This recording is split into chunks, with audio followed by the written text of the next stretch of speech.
함께 말씀을 나누겠습니다. 오늘 본문은 예수님께서 물 위를 걸으신 기적으로 잘 알려진 말씀입니다.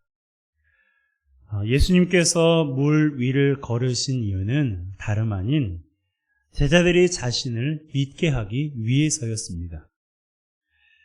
실제로 제자들은 이 일을 계기로 해서 예수님이 하나님의 아들이라는 사실을 확신할 수가 있었어요. 자, 33절입니다. 함께 읽습니다. 배에 있는 사람들이 예수께 절하며 이르되 진실로 하나님의 아들이로소이다 하더라. 하나님의 아들이란 하나님 자체이거나 하나님과 동등한 위치라는 뜻입니다. 제자들은 이제야 비로소 예수님이 하나님의 아들이라는 사실을 확신할 수가 있었어요. 물론 그 전부터도 예수님이 하나님의 아들이실 수도 있겠다라는 생각을 했을 것입니다. 왜냐하면 예수님께서 폭풍우를 잠잠케 하시고 귀신 들린 사람을 자유케 하시고 중풍병자를 포함한 수많은 병자들을 고치시고 그리고 직전에는 오병이어 기적을 행하셨기 때문이에요. 그것을 제자들이 보면서 혹시 이분이 우리가 기다렸던 메시아일 수도 있겠다. 혹시 이분이 하나님의 아들이실 수도 있겠다라는 생각을 했어요. 그런데 물 위를 걸으신 것을 보니까 진짜 이분이 하나님의 아들이구나라는 것을 확신할 수가 있었던 거예요. 그래서 예수님께 절하면서 진실로 하나님의 아들이십니다 라고 고백을 한 것입니다. 이것이 예수님께서 물 위를 걸으신 이유예요. 그러므로 우리도 예수님이 물 위를 걸으신 것을 보면서 그분이 하나님의 아들이라는 것을 알아야 됩니다. 물론 우리 중 대부분은 예수님이 하나님의 아들이라는 사실을 알고 있어요. 그분이 우리를 위해서 십자가에 죽으시고 부활하신 것까지도 믿고 있습니다. 그렇다면 예수님이 하나님의 아들이라는 사실을 우리가 알고 있고 그분이 우리를 위해서 위대한 일을 하셨다는 것을 믿고 있다면 그 믿음으로 우리는 어떻게 살아가야 될까요? 예수님이 하나님의 아들이라는 믿음이 우리에게 있다면 먼저 우리는 도전해야 됩니다. 그것도 믿음으로 도전해야 돼요. 예수님께서는 오병이어 기적을 행하신 후에 서둘러 제자들을 호수 건너편으로 가게 하셨습니다. 그림을 보시면 오병이어 기적을 행하신 곳이 오른쪽 상단에 있는 벳세다이고요. 제자들이 배를 타고 가려던 곳이 게네사렛입니다. 갈릴리 호수의 동서의 길이가 최대 13km 정도 되거든요. 그러니까 벳세다에서 게네사렛까지 약 10km 이상은 되어 보입니다. 제자들이 이 거리를 배를 타고 이동을 하고 있는 거예요. 그러다가 강한 맞바람을 만나 곤욕을 치르고 있었어요. 이때 누가 등장하십니까? 예수님께서 등장하셨어요. 그것도 물 위를 걸어서 등장하셨습니다. 다른 큰 배를 타고 등장하신 게 아니에요. 물 위를 터벅터벅 걸어오시면서 제자들에게 등장하시는 거예요. 이때만 해도 제자들은 유령인 줄 알았어요. 그래서 무서워하며 소리를 질렀는데 예수님이라는 말에 예수님께서 나니 안심하라 라고 그 예수님의 음성을 듣는 순간 마음이 평안해졌습니다.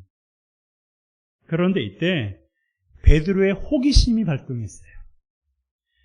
예수님이 물 위를 걸으실 수 있다면 그분의 제자인 나도 물 위를 걸을 수 있지 않을까라는 생각이 든 거예요. 그래서 예수님께 요청했습니다. 예수님, 저에게 명해서 물 위를 걸어오라고 말씀해 주세요 라고 말입니다. 28절이에요. 함께 읽습니다. 베드로가 대답하여 이르되 주여 만일 주님이시거든 나를 명하여 물 위로 오라 하소서 하니. 여러분, 이 말을 들은 예수님은 어떠한 심정이셨을까요? 처음에. 나중에는 기특하셨겠지만 처음에는 어쩌면 예수님도 당황하지 않으셨을까라는 생각을 해보게 돼요. 베드로가 이런 요청을 하리라고는 생각하지 못했을 것도 같다라는 생각이 들었거든요. 그만큼 베드로의 요청은요, 갑작스러운 것이었어요. 비상식적인 것이었고 비과학적인 것이었어요. 말도 안 되는 요청이었습니다. 예수님은 하나님의 아들이시니까 할 수 있다고 쳐도 사람이 물 위를 어떻게 걸을 수 있겠어요? 어떤 장비가 있으면 모를까? 그냥 아무 장비도 없이 물 위를 어떻게 걸을 수 있겠어요? 걸을 수 있다고 생각하는 것 자체가 무모하고 무식하고 불가능한 일이에요. 그런데도 베드로는 요청했어요. 저를 명하여 물 위로 오라 하소서. 놀라운 사실은 베드로의 이 요청을 예수님이 거절하지 않으셨다는 거예요. 그래서 베드로에게 오라라고 손짓하셨습니다. 예수님이 오라고 말씀하셨다는 것은 어떤 의미가 있어요? 그것을 가능하게 해주겠다는 의미가 있는 거예요. 물 위를 걸어오라고 베드로에게 오라고 말씀하신 것은 베드로 네가 그게 무슨 말이냐? 당치도 않은 소리다. 사람은 그렇게 할 수 없어. 그건 불가능해. 라고 예수님께서 당차게 거절하신 것이 아니라 당차게 말씀하셨어요. 오라. 오라. 그리고 실제로 베드로가 어떻겠어요? 물 위를 터벅터벅 걸어 예수님께 나아갔습니다. 여러분, 이것이 우리에게 주신 메시지가 뭘까요? 우리가 믿음으로 도전할 때 예수님께서 그것을 용납해 주신다는 거예요. 사람은 불가능하다고 말하고 무모하고 무식하다고 말할지 모르지만 예수님께서는 오라고 우리에게 말씀하십니다. 그러므로 우리는 믿음으로 도전해야 돼요. 하나님이 기뻐하시는 일이고 하나님께서 영광을 받으실 만한 일이라면 믿음으로 도전해야 됩니다. 지금 내가 처한 현실이 어떤 일을 도전하기에 무모해 보일지라도 하나님께서 기뻐하시는 일이라면 도전해야 돼요. 주님을 믿지 않은 가족이 있습니까? 가족을 구원하는 일에 도전해 보세요. 주 예수를 믿으라. 그리하면 너와 너의 집이 구원을 받을 것이라고 말씀하셨습니다. 하나님은 신실하신 분이세요. 주 예수 그리스도를 믿으면 너와 너의 가정이 구원을 받을 거라고 약속하셨으니까 이 약속의 말씀을 붙들고 우리가 하나님께 나아가면 주님께서 꼼짝없이 우리의 기도를 들어주실 수밖에 없는 거예요. 그러니 주님을 믿지 않는 가족이 있습니까? 내버려 두지 마세요. 그 영혼이 하나님께로 나올 수 있기를 위해서 그 영혼이 나의 죄를 위해 십자가에 죽으시고 부활하신 예수 그리스도를 만나기를 위하여서 기도하며 믿음으로 도전하는 우리 모두가 되시길 바랍니다. 또한 누가 봐도 손해보는 선택인데 그래도 주님 앞에서 정직한 일이라면 도전해 보시기 바랍니다. 주님 앞에서 정직하게 살았던 다니엘은 사자굴 속에서도 스크래치 하나 나지 않았어요. 주님 앞에서 정직하게 살았던 다니엘의 세 친구들은 풀무불 속에서도 머리털 한 올 상하지 않았습니다. 여러분, 우리 주님은 믿음으로 도전하는 사람을 기뻐하시고 물 위를 걷게 하세요. 누가 봐도 물에 빠질 수밖에 없고 누가 봐도 불에 탈 수밖에 없고 사자들에게 먹힐 수밖에 없는 그러한 절체절명의 상황이지만 우리 주님께서 역사하시면 그 어떠한 것도 당신의 사람들을 해할 수가 없다는 것, 이 점 기억하는 우리 모두가 되시길 바랍니다. 그러므로 사람의 시선과 내가 처한 현실, 그리고 내가 가지고 있는 미약한 것들로 인해서 주저앉거나 근심하지 않기를 바랍니다.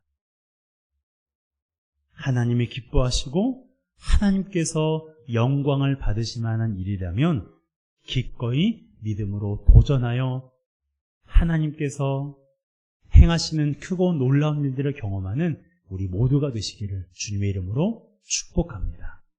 여러분, 예수님께서 하나님의 아들이심을 믿으십니까? 그렇다면 그 믿음으로 하나님께서 나에게 주시겠다고 약속하신 그것을 믿음으로 도전하여 취하는 우리 모두가 되시길 바랍니다. 두 번째로, 예수님이 하나님의 아들이라는 믿음이 우리에게 있다면 우리는 그 믿음으로 우리 주님을 꽉 붙잡아야 돼요. 베드로가 오라는 주님의 음성을 듣고 배 밖으로 뛰쳐나갔습니다. 지금 배 밖은 어떤 상황이에요? 강한 맞바람으로 인해서 물결이 높고 배가 심하게 흔들리는 상황이에요. 그런 상황에서 예수님이 오라고 하시니까 물 밖으로 자신의 몸을 던졌어요. 그리고 물 위를 걷기 시작했습니다. 놀라운 상황이에요. 하지만 얼마 가지 못해서 물속에 빠져들어갔습니다. 바람을 보고 무서워했기 때문인데요. 바람을 보고 무서워한 이유는 바람이 거셌기 때문이 아니라 믿음이 적었기 때문이라고 주님이 말씀하셨어요. 믿음이 적으니까 내가 계속해서 물 위를 걸어갈 수 있을까? 내가 예수님이 있는 곳까지 갈 수 있을까? 의심이 든 거예요. 그러니까 그 순간 바다에 빠져가기 시작하는 겁니다. 여러분, 믿음이 적으면 의심이 들어요. 믿음으로 도전을 시작했지만 예상치 못한 일이 생길 수가 있거든요. 그러면 지금 내가 하고 있는 일이 옳은 일인지 그렇지 않은지 헷갈리고 의심하게 돼요. 분명히 처음에는 하나님이 기뻐하시는 일이야, 하나님이 영광을 받으시는 일이야 라는 그 믿음으로 시작을 했는데 예기치 않은 일을 마주할 때 의심이 생기는 거예요. 믿음이 적으면. 여러분, 의심은 두려움이 되고요, 두려움은 우리를 물에 빠져들게 해요. 그리고 끝났다, 망했다, 실패했다 라는 말로 스스로 절망을 단정해버립니다.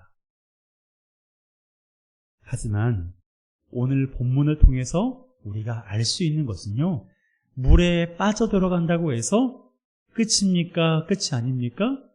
끝이 아니에요.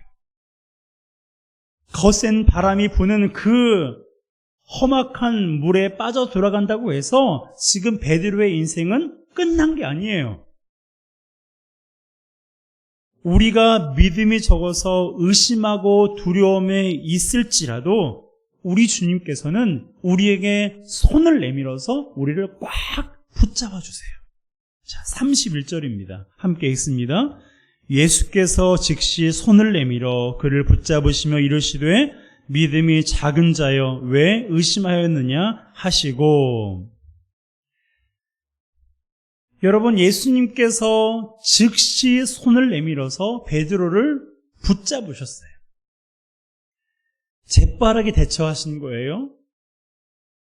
사실 베드로가 물에 완전히 빠져서 실신할지라도 예수님께서는 그를 살리시고 그를 회복시키실 수 있는 능력이 있는 분이세요. 그런데도 베드로가 완전히 물에 빠지기 전에 예수님께서 그를 끌어올리신 거예요. 베드로의 입장에서 예수님께서 그렇게 하셨다고 생각합니다. 그리고 그 현장을 바라보고 있는 제자들의 입장을 예수님께서 아셨기 때문에 베드로가 완전히 빠져있는 그 상황이 아닌 베드로가 빠져들어가고 있는 이 상황 가운데서 저와 베드로를 건지셨다고 생각을 해요. 물론 성경을 보면 예수님께서 죽은 자를 살리시고 완전히 절망 가운데 있었던 사람을 회복시키는 사건도 있습니다. 그런데 많은 경우에 있어서 예수님께서는 모든 인생이 끝나기 전에, 모든 상황이 다 말소되기 전에 조금이라도 그루터기가 남아있는 그 상황 가운데서 우리에게 손을 내미시고 우리를 건지시고 회복시키실 때가 많이 있어요. 그러니까 우리 하나님께서 너 끝났어 라고 말씀하시기 전까지는 끝난 게 아님을 기억하시기 바랍니다. 우리 하나님께서 너는 이제 망했어, 실패했어 라고 인정하시기 전까지는 나 스스로 그것을 결코 인정해서는 안 되는 거예요. 여러분, 여기에서 우리가 주목할 게 뭐냐면 베드로가 먼저 예수님을 붙잡은 게 아니라는 거예요. 예수님이 먼저 베드로를 붙잡으셨어요.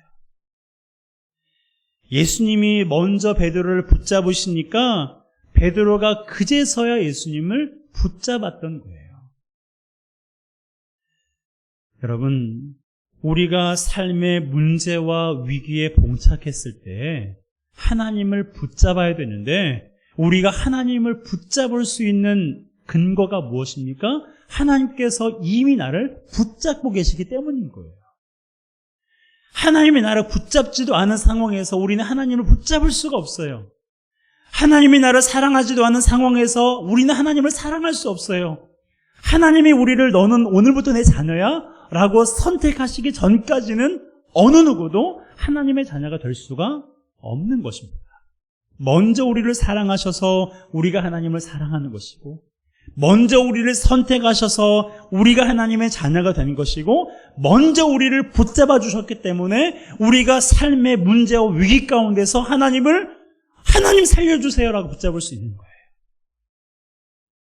하나님 나를 구원해 주세요라고 붙잡을 수 있는 거예요. 여러분, 우리 주님이 우리의 유일한 구원자이심을 기억하시기 바랍니다. 우리 주님이 우리 가정의 유일한 구원자이시고요, 우리 회원교회 유일한 구원자이시고, 이 나라와 열방 가운데 유일한 구원자 오직 예수 그리스도이심을 기억하시기 바랍니다. 그러므로 잊지 말아야 될 것은